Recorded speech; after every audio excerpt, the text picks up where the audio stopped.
Yes, if I confirm, it's your boy Foxy P in the building. I like your boy.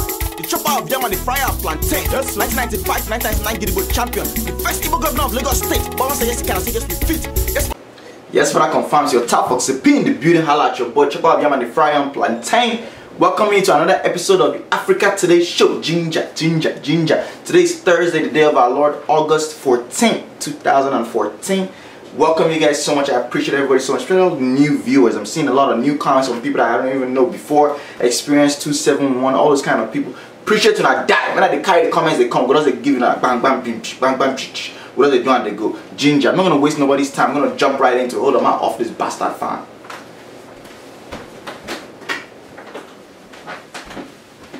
One of the things that happened about Africa Today Show is this. I was trying to focus on important, interesting news, things that's going on in Africa, and I want to get some level-headed news. But today, I don't even know what happened. So many crazy things. I don't know, maybe it's this Ebola that's just destroying people's head. I don't know, but I'm seeing a lot of crazy things coming out on the news. First thing I saw is right there in Benin City, one boy from Uselu. This boy, just a 19-year-old boy, a young boy from out of nowhere, went and carried one dog.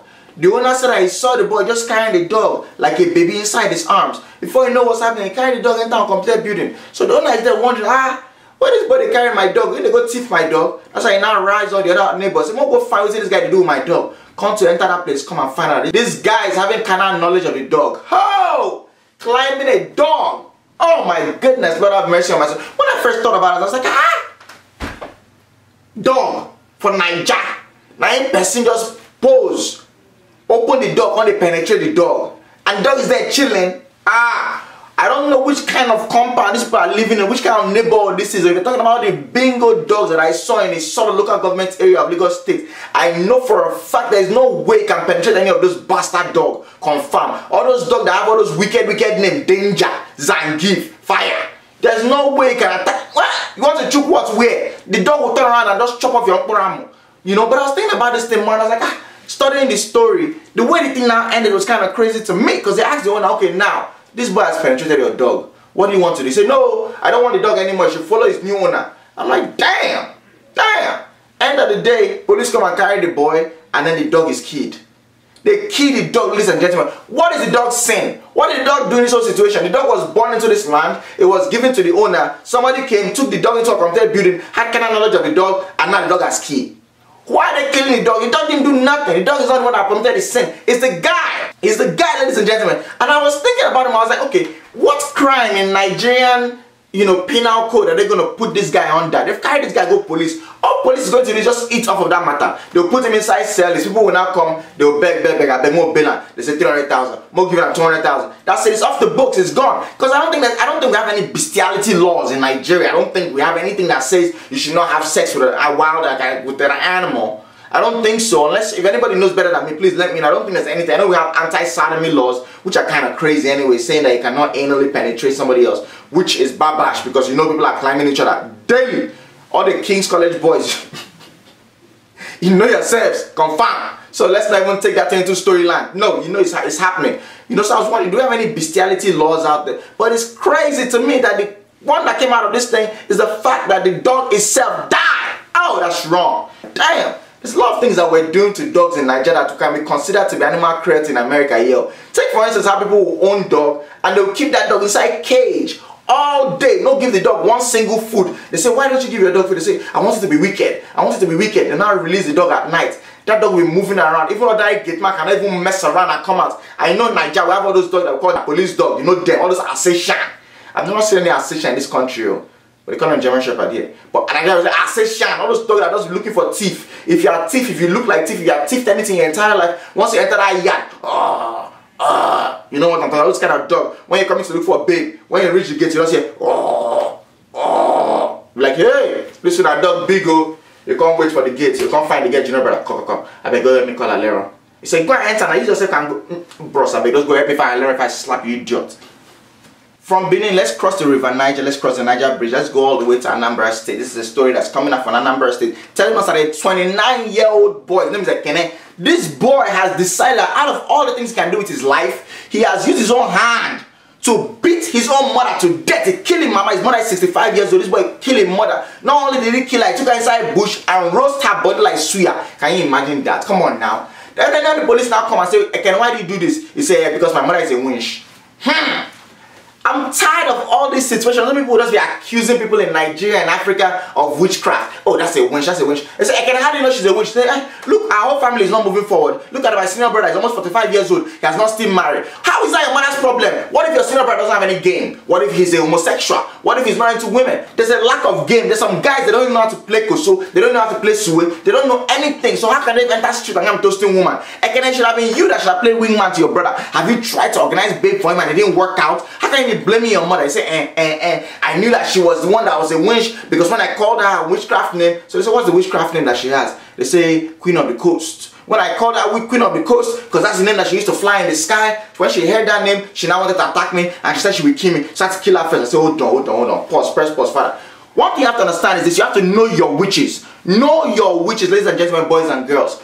Know for a fact that the witches that fly in the sky, they call them winch, amusu, aje. And then they fly for air. You go see them. They're the ones that sometimes they fall. Like you heard about a lady in K2 that fell down 2 years ago. In the morning they woke up, just see one old woman on the floor like, hey, man, help me, my wing don't break. So which your wing break? Now your hand ain't break now. Hey, I fell from up. And that's aje, that's winch, confirm. Then you have the marine spirits. That's why you have your banje, all those light skinny Igbo girls. You know yourself. Yeah, you put up having mustache. Confirm. Yeah, you know yourself. All those light-skinned girls, I love all those light-skinned Igbo girls, especially the ones my uncle told me this. If you're going to go for a light-skinned Igbo girl, look for the one that has chicken pox scars on her leg, because that means that her bride price can come down to an affordable level. Confirm. So those light-skinned Igbo, all those mami wata, you know them, or manje, you know them, you know the Queen of the Coast. Yeah, they're the ones that like to lay down. When you see them, they can sleep in the ground, and then they can surround themselves with geisha or sardine konkom. And those ones are the riverine spirits. You cannot switch the two. You're calling your mother that she's the Queen of the Coast and say she's flying in the sky. That means you don't know your winch. Maybe we can have Philo to tell you what you need to do about winches. Because you don't know. There's different things you can use to know winches.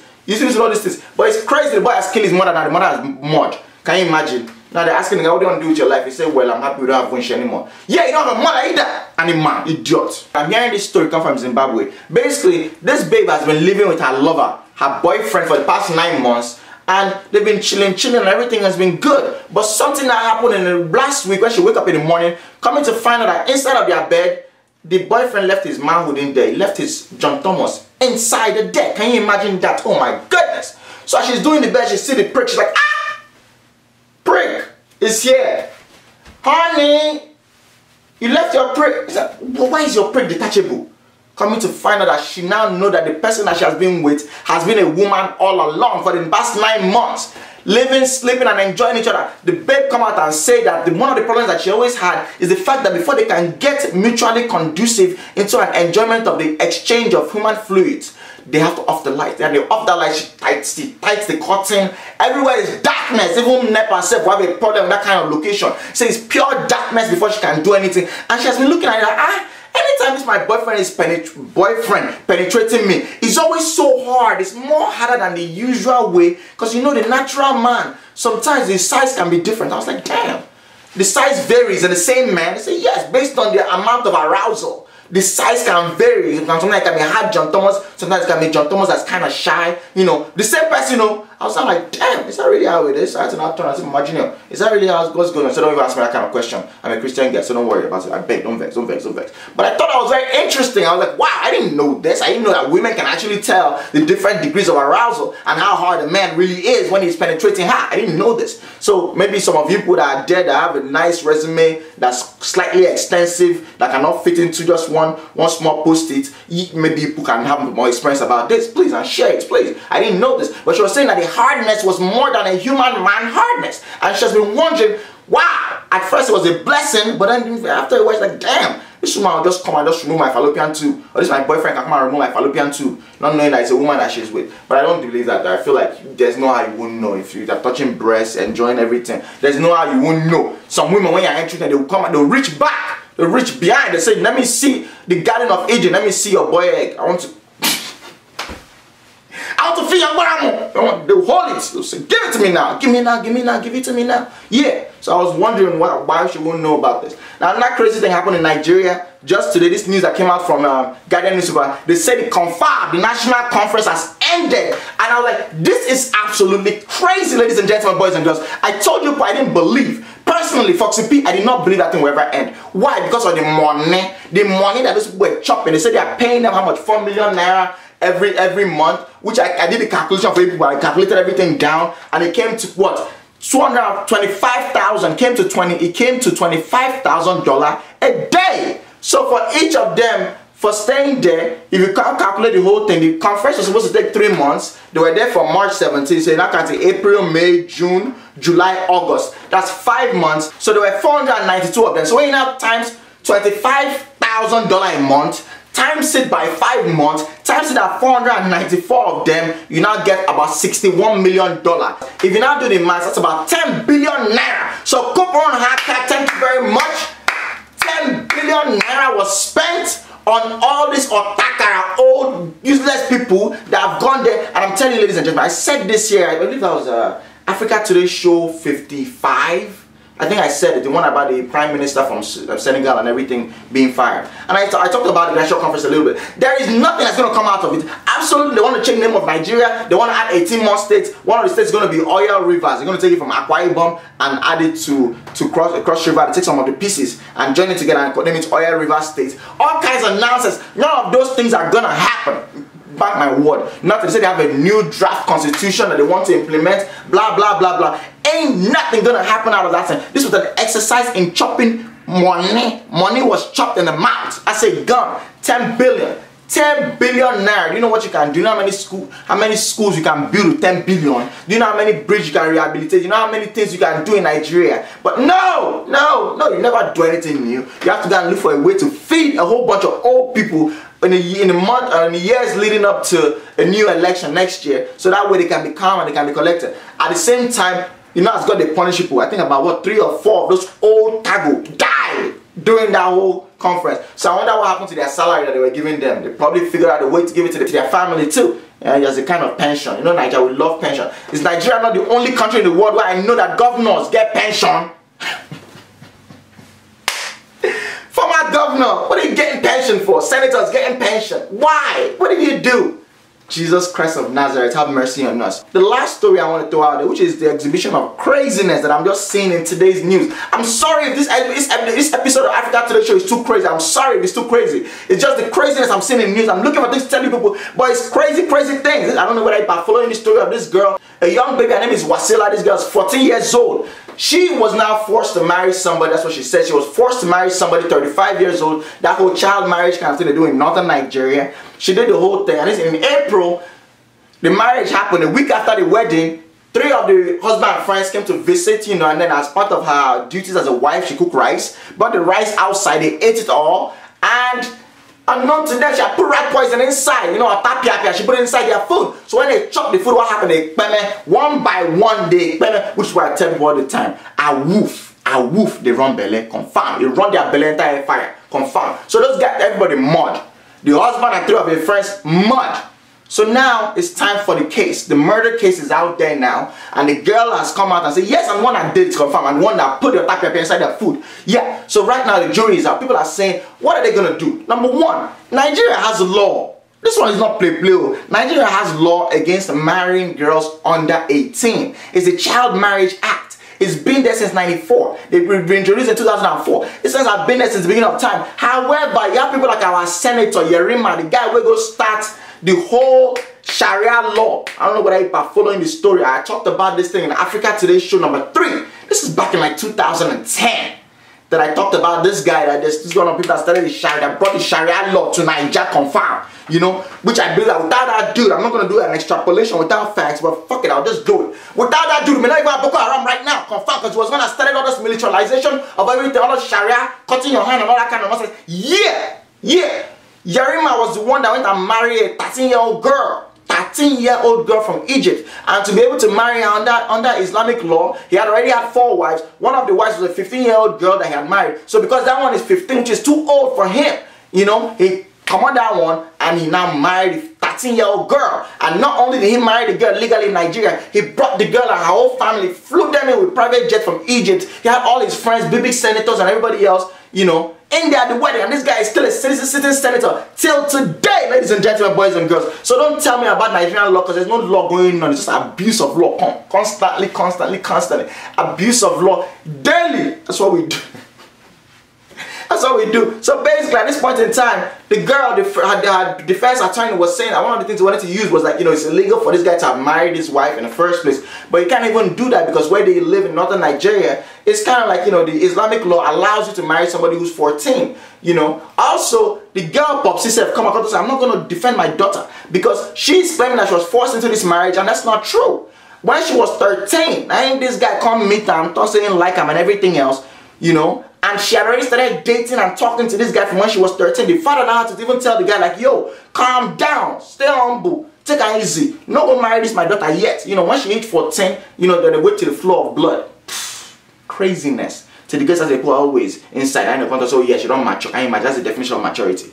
Oh, may God help us in this life. So the father is saying that this girl, she knew this guy. They've been dating for a whole year before it was time for the marriage. And also in their own way, their traditional way of marrying wife, when day of marriage reach, when person come marry you, other people will come as well, say they won't collect your hand in marriage. Now the babe now you come tell the papa say, look, oh, now only this one guy now I want. So out of 3 guys will come, the girl now can select. So the papa can say she was not forced into the whole thing.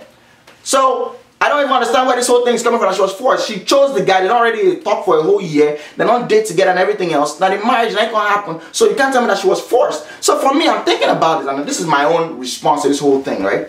Coming from somebody who my mother got married at the age of 20, which to a lot of people like now at my own age, I could look and I would just say, damn, 20 years old, you're still on a back and a child girl, and you don't even sabi do anything. Most girls at the age of 20, they don't know anything about life. All they know is to be rubbing makeup. They rub different color of makeup, black, blue, green at the same time, looking like Ghana flag. And they don't, there's nothing. You're still young. You're still a baby. You still don't know anything about life. To me, but my mother married at the age of 20, and what she told me was like, look, when she got married, she knew what she was getting into. She knew she liked the guy. She had been talking to my dad for about a year. She knew she really, really liked him, wanted to be with him. However, after she done their husband's house for 1 month, 2 months, 3 months, she would run come out. She run come out to her sister's house. So she said, I don't want to go back to that my house again. I don't tire, man. My auntie was like, why you don't want to stay again? She said, what's the problem now? She ain't they beat you. My mom said, no, it's not beating me. You know, they give you soup money. Ain't they give me soup money? Everything is okay. What about in John Thomas? Is it too big? Is it penetrating? Is it too hard? I said, no. Is it giving you too much? My mom's going to say, no, it can't give me too much. So what's the problem? My mom's going to say, you know what? The thing is that she's tired of staying at home. She don't like to stay at home all day. Just day for hours. You know, she don't get better at the time. You know, she's like, I don't like to stay home. Like, this life is not what I'm used to. You know, she's used to going out with her friends, doing fun stuff as a young 20-year-old girl, hanging out, enjoying life, you know, that kind of thing. She was a sophomore in college at the time. I'm probably married and she go uni like at the same time, that kind of stuff. So during that time, she loved to go out, she loved to hang out, but she wasn't able to do all the things she was supposed to do because guess what? As soon as school closed, she got to come back house, come cook, and she was like, damn, I don't want to do all this. So all the fun things she was doing with her friends, she was no longer able to do. So for her, that gave her some kind of sadness, some kind of post-wedding depression. It's possible that's what this baby was going through, but what do I know? I'm just a tout on YouTube. So I'm inviting you guys out there to be telling me, please, what do you think in this issue? Should the girl be let to go scot-free, even though she confesses she murdered the guy? Or should we say because of your child bride, it wasn't right what happened to you, you're not in the right state of mind, so what you did is not that bad? Or should we say, okay, yes, you're a child bride, but still you still keep person, so you should still follow the law and we should do what we need to do to you as a legal parole? So you guys should go ahead and leave your comments right there below. So I'm going to be in Boston Friday, Saturday at the wedding while they go MC. So make it book me for your MC barrows. Let me MC your wedding. Also on Sunday, Amarawa, Kamari Route. Oh, we're going out there. DJ Tunes doing it real heavy in New York City. So I'm going to be in New York City on Sunday. It's a day party. It's going to be a lot of fun. Appreciate you guys so much. Keep on subscribing. Keep on sharing the love with your friends. Letting them know about the Africa Today show, Twitter, Facebook. Shout out to Info Nubia. They always shout you out because you're doing so much. Appreciate you and I die. As I always talk whenever I end this show. Anything we don't die in our vote. When in doubt, STB. When in doubt, STB. When in STB.